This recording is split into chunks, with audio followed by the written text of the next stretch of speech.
జనసేన ఒక మంచి ఆలోచన చేసింది. ఆ పార్టీకి సంబంధించి ఇప్పుడు ఎమ్మెల్యేలు అనేక మంది కొత్త వాళ్ళే ఉన్నారు. నాదెళ్ల మనోహర్ గారు అంటే పాతే స్పీకర్గా కూడా చేస్తున్నారు. అట్లాగే ఆయన ఆరణి శ్రీనివాసులు ఎవరైతే తిరుపతి ఎమ్మెల్యే ఉన్నారో ఆయన పాత ఆయనే. అట్లాగే ఒకళ్ళిద్దరు తప్ప మిగతా వాళ్ళు అందరూ కొత్తగా సభలోకి అడుగు పెడుతున్నటువంటి వాళ్ళు ఎక్కువ మంది ఉన్నారు. కొనతాల ఇట్లాంటి వాళ్ళందరూ కూడా పాత వాళ్ళు ఉన్నారు. ఒక నలుగురు వేసుకోవాలి, నలుగురు ఐదుగురు. మిగతా వాళ్ళందరూ పాత వాళ్ళే ఉన్నారు.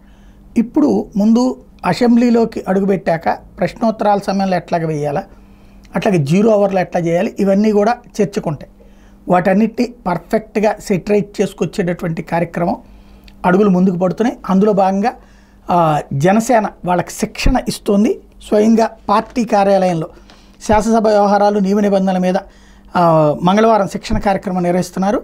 పౌర సరఫరాల శాఖ సహాయ మంత్రి పౌర సరఫరాల శాఖ మంత్రి, జనసేన రాజకీయ వర్గాల కమిటీ చైర్మన్ నాదెళ్ల మనోహర్ వాళ్ళందరికీ కూడా ఇందులో శిక్షణ ఇస్తారు. ఎలా చేయాలి ఏంటి అన్నటువంటిది.